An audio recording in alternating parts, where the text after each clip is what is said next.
नमस्कार, सुबह के 9 बजने को है, वक्त हो चला है 9 की 9 खबर का। मैं हूं शुभे मिश्रा, आपके साथ बुलेटिन की शुरुआत करेंगे और बड़ी खबर आपको बताएं। सीएम नीतीश कुमार आज फिर देंगे सौगात, युवाओं को देंगे रोजगार की सौगात। 6,837 अभ्यर्थियों को देंगे नियुक्ति पत्र, अलग अलग विभागों में नियुक्ति पत्र का वितरण करेंगे और बीते 4 साल में 24 लाख लोगों को रोजगार मिला है। 2 लाख पदों पर नियुक्ति की प्रक्रिया पूरी हो गई है और इसी के मद्देनजर सीएम नीतीश कुमार आज फिर सौगात देने जा रहे हैं। इस वक्त की बड़ी खबर आपको बता रहे हैं, सीएम नीतीश कुमार आज फिर सौगात देंगे रोजगार की बहार और बीते 4 साल में 24 लाख लोगों को रोजगार मिला है। 2 लाख पदों पर नियुक्ति की प्रक्रिया पूरी हुई है। 6,837 अभ्यर्थियों को अलग अलग विभागों में नियुक्ति पत्र सौंपा जाएगा। तो ये बड़ी खबर आपको बता रहे हैं, बिहार सरकार से जुड़ी हुई, बिहार सरकार की योजनाओं से जुड़ी हुई 2 लाख पद पर नियुक्ति की प्रक्रिया पूरी की जा चुकी है और आज 6,837 अभ्यर्थियों को नियुक्ति पत्र का वितरण किया जाएगा। सीएम नीतीश कुमार आज फिर से सौगात देंगे। बड़ी खबर आपको बता रहे हैं, युवाओं को रोजगार की सौगात बिहार सरकार की तरफ से दी जाएगी। और बीपीएससी 70वीं पीटी परीक्षा का मामला, पटना हाईकोर्ट में आज होगी सुनवाई। री एग्जाम को लेकर सुनवाई होगी। 31 जनवरी को नहीं हो सकी थी सुनवाई। 13 दिसंबर को परीक्षा हुई थी और परीक्षा में धांधली का आरोप लगा था। लगातार आंदोलन अभ्यर्थी कर रहे हैं। इस वक्त की बड़ी खबर आपको बता रहे हैं, बीपीएससी 70वीं पीटी परीक्षा से जुड़ा हुआ ये पूरा मामला है, जहां अभ्यर्थियों की तरफ से लगातार एग्जाम को लेकर प्रदर्शन किया जा रहा है और री एग्जाम को लेकर आज सुनवाई होनी है। आपको बता दें कि 31 जनवरी को सुनवाई नहीं हो सकी थी, लेकिन आज एक बार फिर से ये तारीख मुकर्रर की गई है। क्या है ये पूरा मामला, आपको बता देते हैं। 13 दिसंबर को पूरे बिहार में 917 केंद्र पर परीक्षा हुई। पटना में एक सेंटर पर धांधली का आरोप लगा और बापू सेंटर पर धांधली के बाद परीक्षा रद्द कर दी गई थी। बापू सेंटर की परीक्षा 4 जनवरी को दोबारा ली गई। वहीं बीपीएससी 70वीं पीटी का रिजल्ट जारी हो चुका है और रिजल्ट के बावजूद अभ्यर्थी लगातार आंदोलनरत हैं। कई बार वो लगातार उग्र आंदोलन कर चुके हैं। विपक्षी राजनीतिक दल भी आंदोलन में कूदे। अभ्यर्थी पूरी पीटी रद्द कर री एग्जाम कराने की मांग कर रहे हैं। 30 जनवरी को भी अभ्यर्थियों की तरफ से उग्र प्रदर्शन किया गया।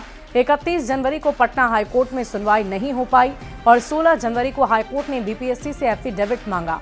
हाईकोर्ट में पीटी एग्जाम पर रोक से इनकार किया गया। हाईकोर्ट में सभी याचिकाओं को एक साथ जोड़ा गया है और आज ये सुनवाई होनी है। इंतजार करना होगा, देखने वाली बात होगी कि कोर्ट की तरफ से क्या कुछ निर्णय लिया जाता है। बढ़ते आगे, पटना से बड़ी खबर है, सीएम नीतीश कुमार आज कैबिनेट की बैठक करेंगे। आज शाम 4 बजे से नीतीश कैबिनेट की बैठक होगी। बड़ी खबर आपको बता रहे हैं, कई महत्वपूर्ण एजेंडों पर मुहर लग सकती है, ऐसी जानकारी सामने आ रही है। पटना से बड़ी खबर आपको बता रहे हैं, आज शाम 4 बजे नीतीश कैबिनेट की बहुत ही महत्वपूर्ण बैठक है। कुछ महत्वपूर्ण एजेंडों पर मुहर लगेगी, ऐसी संभावना है। शाम 4 बजे का वक्त रखा गया है नीतीश कैबिनेट की बैठक का। आपको बता दें कि उससे पहले नीतीश कुमार तमाम अभ्यर्थियों के लिए पूरी तैयारी की गई है। उन्हें नियुक्ति पत्र सौंपा जाएगा, लेकिन उसके बाद कैबिनेट की महत्वपूर्ण बैठक भी आज रखी गई है। आज शाम 4 बजे से नीतीश कैबिनेट की बैठक होनी है और कई महत्वपूर्ण एजेंडों पर इस बैठक में मुहर लग सकती है। और इसी बीच देश की राजधानी दिल्ली से बड़ी खबर आ रही है। आज लोकसभा में बोलेंगे पीएम मोदी। पीएम मोदी आज धन्यवाद प्रस्ताव पर जवाब देंगे। राष्ट्रपति अभिभाषण पर चर्चा पर भी जवाब देंगे और शाम 5 बजे बोल सकते हैं प्रधानमंत्री मोदी। तो इस वक्त की बड़ी खबर आपको बता रहे हैं, आज लोकसभा में बोलेंगे पीएम मोदी। धन्यवाद प्रस्ताव पर जवाब देंगे प्रधानमंत्री मोदी। शाम 5 बजे का वक्त हो सकता है जब प्रधानमंत्री अपनी बात रखेंगे सदन के पटल पर। तो इस वक्त की बड़ी खबर आपको बता रहे हैं, आज लोकसभा में बोलेंगे पीएम मोदी। शाम 5 बजे का वक्त है जब वो बोल सकते हैं। राष्ट्रपति अभिभाषण पर चर्चा पर वो जवाब भी देंगे।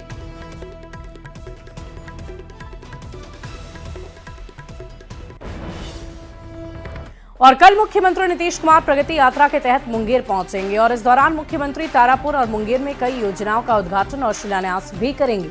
सीएम के आगमन को लेकर सभी तरह की तैयारियां मुकम्मल कर ली गई है। तो आपको बता दें कि लगातार बिहार के सीएम नीतीश कुमार प्रगति यात्रा पर हैं और कल वो प्रगति यात्रा के अंतर्गत मुंगेर पहुंचेंगे, जहां कई योजनाओं की सौगात उनकी तरफ से दी जाएगी। सीएम के कार्यक्रम के मद्देनजर पूरी तैयारियां की जा चुकी हैं और इन्हीं तैयारियों के अंतर्गत बिहार के मुख्यमंत्री नीतीश कुमार कल मुंगेर पहुंचेंगे। कई योजनाओं की सौगात और शिलान्यास उनकी तरफ से किया जाएगा।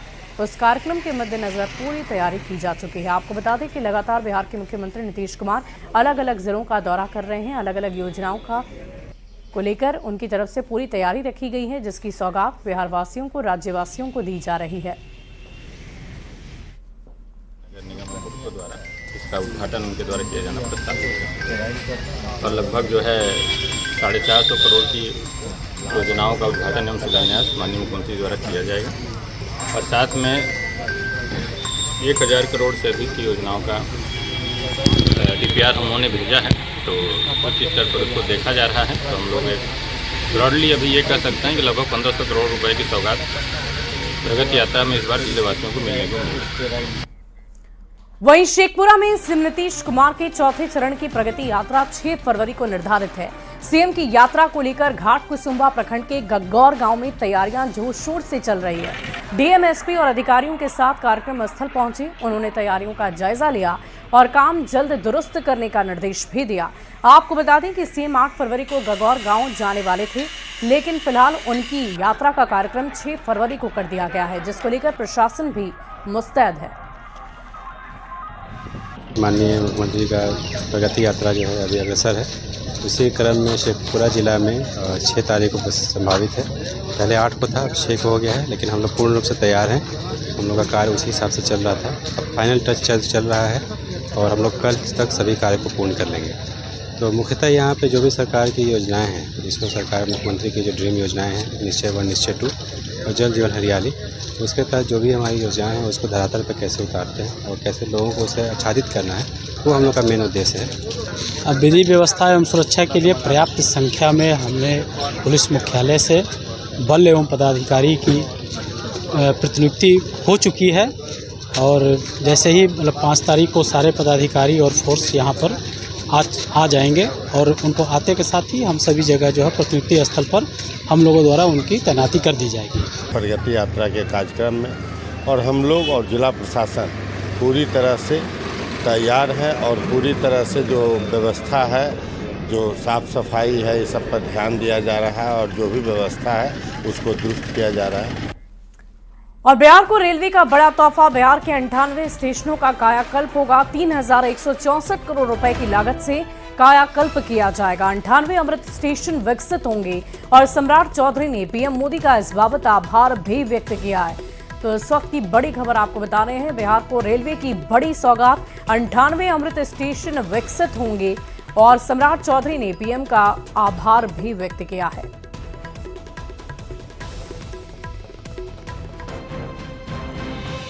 केंद्रीय बजट 2025 में बिहार को बड़ी सौगात मिली है। इससे राज्य के परिवहन क्षेत्र ने क्रांतिकारी बदलाव की दिशा में एक अहम कदम बढ़ाया गया। केंद्र सरकार ने बिहार को 8 वंदे भारत ट्रेनें, 2 अमृत भारत ट्रेनें और 400 नई ई बसों का तोहफा दिया है। ऐलान के ठीक अगले दिन केंद्रीय रेल मंत्री अश्विनी वैष्णव ने प्रेस कॉन्फ्रेंस कर कुछ और जानकारियां भी दी। बिहार के रेल कनेक्टिविटी को मॉडर्न बनाने के लिए रेल मंत्री ने कहा, पटना गया को वंदे भारत ट्रेन से जोड़ा जाएगा। अमृत भारत ट्रेन भी बिहार से चलेगी। पटना रेलवे स्टेशन को बेहद खूबसूरत बनाया जाएगा। पटना और गया जंक्शन पर हो रहा तेजी से काम। गया टर्मिनल की क्षमता बढ़ाई जा रही है। काफी सारी नई अमृत भारत बिहार में चलेंगी। सबसे पहले भी बिहार से ही चलाई। 296 करोड़ रुपीस इन्वेस्ट हो रहा है आपके गया के।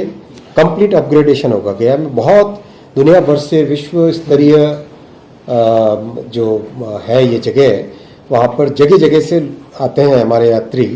तो गया के टर्मिनल को मेजर कैपेसिटी अपग्रेडेशन कर रहे हैं, जैसे कि ज़्यादा से ज़्यादा ट्रेन चला सके। पटना से कनेक्शन बिल्कुल, पटना को भी डेवलप कर रहे हैं, गया को भी कर रहे हैं। तो जब दोनों स्टेशन की कैपेसिटी बढ़ेगी तो ज़्यादा ट्रेन हम चला सकेंगे। बिहार में बहुत सारे ट्रांसफॉर्मेटिव प्रोजेक्ट साथ में लिए गए हैं। 98 अमृत भारत स्टेशन है, जो 98 अमृत स्टेशन है, वो अपने आप में बहुत बड़ा काम है। बिहार में इसी साल विधानसभा के चुनाव होने हैं। केंद्रीय बजट में बिहार के लिए केंद्र सरकार ने पिटारा खोल दिया, तो अब रेलवे के इंफ्रास्ट्रक्चर के साथ ही हाई स्पीड और बेहतर रेल कनेक्टिविटी की भी पूरी तैयारी है। जाहिर है इससे बिहार के परिवहन क्षेत्र में बड़ा बदलाव होगा। Bureau report, news 18। वहीं झारखंड में केंद्र सरकार से रेलवे को बड़ी सौगात मिली और इस बार के बजट में नई स्लीपर वंदे भारत का तोहफा मिला है। इससे झारखंड की कनेक्टिविटी दूसरे राज्यों के साथ और बेहतर होगी। 57 नए अमृत भारत रेलवे स्टेशन बनाने की घोषणा की गई है, यानी अब झारखंड में वर्ल्ड क्लास के रेलवे स्टेशन देखने को मिलेंगे। इस रिपोर्ट को देखिए।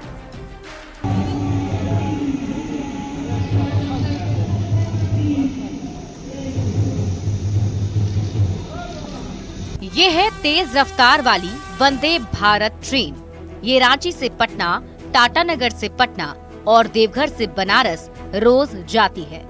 तेज गति वाली ये ट्रेन झारखंड से बिहार और उत्तर प्रदेश की दूरी घंटों में तय कर लेती है। केंद्रीय रेल मंत्री और आईटी मिनिस्टर अश्विनी वैष्णव ने दिल्ली में प्रेस कॉन्फ्रेंस कर बताया कि ऐसी और कई ट्रेनें मोदी सरकार झारखंड के लोगों को तोहफे के रूप में देने जा रही है। इस बार के बजट में केंद्र ने झारखंड में रेलवे के लिए 7,306 करोड़ रुपए आवंटित किए हैं। ये रकम कांग्रेस वाली यूपीए सरकार से 16 गुना ज्यादा है। 7,306 करोड़ रुपीस का एलोकेशन किया गया है, जो अगर आप यूपीए समय के एलोकेशन से कंपेयर करें तो 16 गुना ज्यादा है। ट्रेनों के साथ साथ झारखंड के स्टेशन भी चमकने वाले हैं। झारखंड में 57 नए अमृत भारत रेलवे स्टेशन बनाने का ऐलान किया गया है।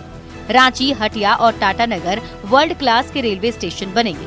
अमृत भारत रेलवे स्टेशन के लिए 1,147 करोड़ रुपए मिले हैं। झारखंड में पहले से चल रही 12 वंदे भारत ट्रेनों का भी विस्तार होगा।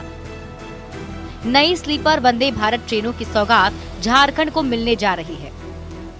एक संक्षेप में आपको बता दूं कि पूरे भारतीय रेलवे की बात करें तो पैसेंजर रेवेन्यू इस साल हमारा होगा लगभग 80,000 करोड़ रुपया और गुड्स रेवेन्यू होगा लगभग 1,80,000 करोड़ रुपया।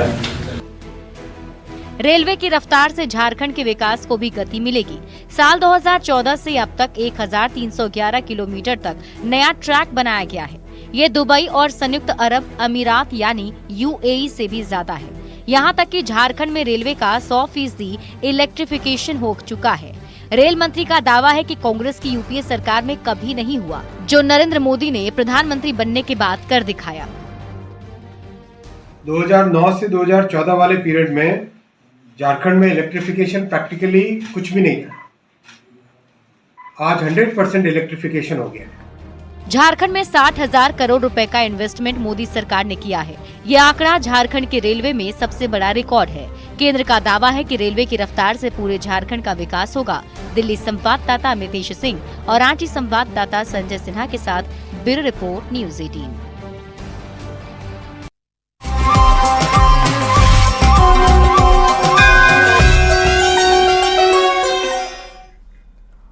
और अमृत स्नान के बाद भी महाकुंभ में श्रद्धालुओं का सैलाब दिख रहा है। प्रयागराज रेलवे स्टेशन से लेकर मेला क्षेत्र तक हर तरफ श्रद्धालु ही नजर आ रहे हैं और अब तक 37 करोड़ 44 लाख से ज्यादा श्रद्धालुओं ने स्नान कर लिया है। सोमवार को अंतिम पवित्र स्नान पर 2.5 करोड़ से ज्यादा श्रद्धालुओं ने आस्था की डुबकी लगाई।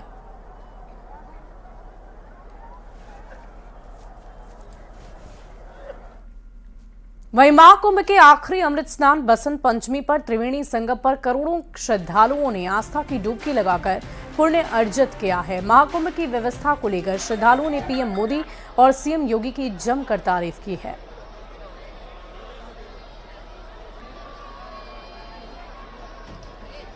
कहाँ से आ रही हैं? ग्वालियर से। ग्वालियर से आ रही हैं? हाँ। कैसी सुविधा है यहाँ पे? बहुत अच्छा लगा है, बहुत अच्छी है। बहुत अच्छी है। हाँ। बोलिए हर हर महादेव। हर हर तो किस तरह से श्रद्धालुओं में जोश है, एक उत्साह है, तो कहीं न कहीं क्या कहना चाहती है? हम मुरैना से है, बहुत अच्छा लगा हमको आके। सरकार की व्यवस्था बहुत अच्छी है, बहुत अच्छी व्यवस्था है, बहुत अच्छी है। हाँ, बहुत अच्छी सभी लोग एक जयकारा में बोलिए हर हर महादेव। और भी कहाँ से आए हैं आप? भैया हम महाराष्ट्र से आए हैं और लोग बोल रहे थे प्रयागराज में बहुत कुछ ये है, वो कुछ नहीं। यहाँ बहुत अच्छा किया है मोदी जी ने और योगी जी ने जो व्यवस्था की है, यहाँ मैं बहुत खुश हूँ और अच्छी तरह से दर्शन हो जाएंगे। मैं योगी जी को बहुत धन्यवाद देना चाहता हूँ कि इस हिसाब में उन्होंने बहुत अच्छी व्यवस्था की है। तो यहाँ पर लगातार मेला प्रबंधन की ओर और सरकार की ओर से किए गए तमाम व्यवस्था के श्रद्धालु तारीफ कर रहे हैं। इस बात के लिए इसकी कहीं ना कहीं श्रेय प्रधानमंत्री नरेंद्र मोदी और मुख्यमंत्री योगी आदित्यनाथ को दे रहे हैं। DS Yadav, news 18 Prayagraj Mahakumbh. और प्रधानमंत्री मोदी कल माघ महीने की अष्टमी तिथि पर पुण्य काल में पवित्र त्रिवेणी में पुण्य की डुबकी लगाएंगे और स्नान के बाद वो संगम तट पर ही गंगा की पूजा कर देशवासियों की कुशलता की कामना भी करेंगे। पीएम मोदी सुबह 11 बजे बमरौली एयरपोर्ट पर उतरेंगे और यहां पर सीएम योगी आदित्यनाथ एयरपोर्ट पर पीएम मोदी को रिसीव भी करेंगे और इसी के बाद पीएम मोदी एयरपोर्ट से हेलीकॉप्टर से अरैल के DPS हेलीपैड पहुंचेंगे। गंगा स्नान करने के लिए निषाद राज क्रूज से संगम पहुंचेंगे और पवित्र स्नान भी करेंगे। गंगा स्नान और पूजन के बाद सेक्टर 6 में लगाए गए स्टेट पवेलियन को देखेंगे। पीएम मोदी का नेत्र कुंभ भी जाने का कार्यक्रम है।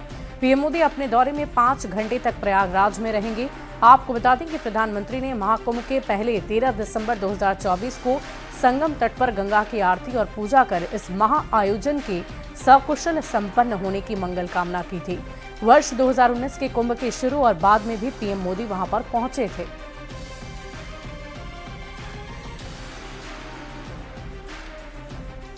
और देखिए, विश्व पटल पर महाकुंभ इस वक्त परचम लहरा रहा है। देश के कोने कोने से श्रद्धालु पहुंच रहे हैं। विदेशों से भी श्रद्धालुओं के आने का सिलसिला लगातार जारी है और इसी कड़ी में लखनऊ से पहुंचे भूटान नरेश जिग्मे खेसर नामग्याल वांगचुक भी आज संगम में स्नान करने पहुंचे। रिपोर्ट देखिए।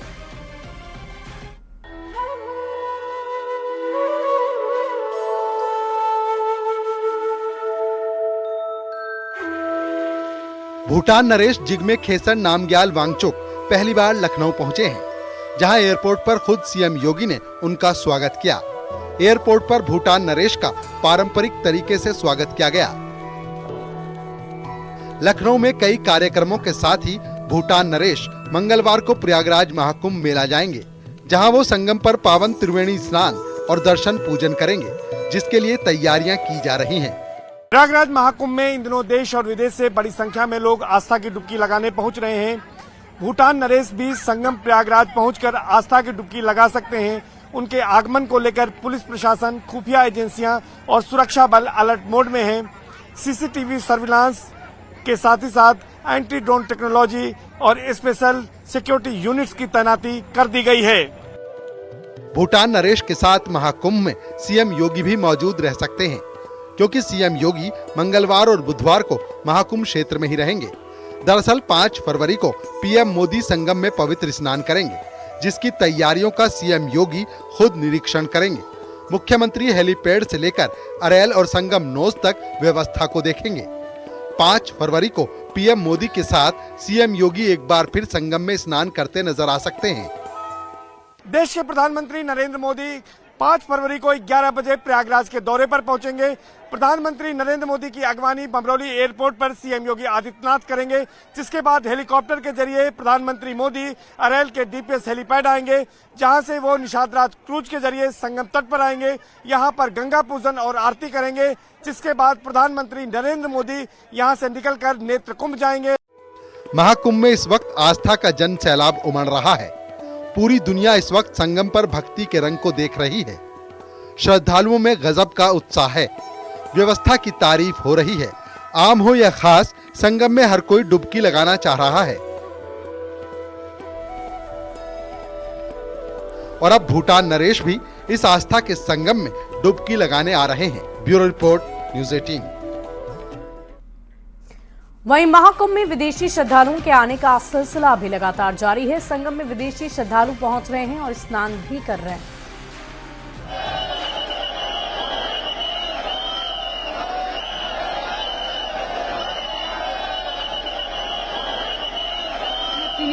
सुमति के संगी कंचन बरन बिराज Subesh Kundala Kunchita Kesa Atabaja Utvaja Viraja Kande Muja Jane Usaja Shankara Suvana Kesari Nanda Teja Pratapa Mahajagabanda Vidyavana Guniyati Chatur Ramakaja Karibeko Atur Prabhu Charitra Sunibeko Rasiya Ramalakana Sita Manabasiya Sukshma Rupadari Siya Hindikava Pikata Rupadari Langa Charava Bhima Rupadari Yasura Sanghare Ramachandra ke kaj savari lai sajivana lakana jiya Shri Raghubira Harashiyuradai Raghupati kinhi bauta baraya Tuma mama priya tatai samabai Salsa balana tumarocha sagawin Hasakai Shri Pati kanta lagawin Sanaka dika brahmadi munisa Nada da shada da sahita ahisa Chamakubera diga pala jahante Kaviko bidakai sake kahante Tumopakara sugriva inkina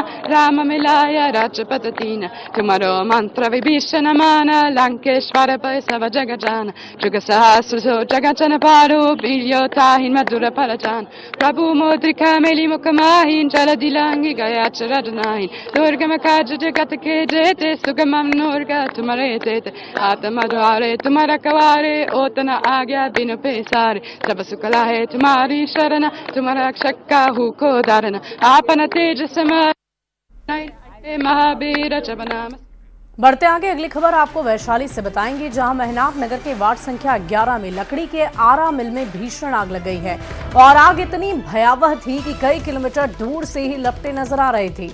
आग लगने की सूचना पर दमकल कर्मी मौके पर पहुंचे और स्थानीय लोगों के साथ कड़ी मशक्कत के बाद आग पर काबू पा लिया गया। इस घटना में लाखों रुपए की संपत्ति जलकर खाक हो गई है। तस्वीरें हम आपको दिखा रहे हैं कैसे ये आग बहुत भयावह रूप से लगी है।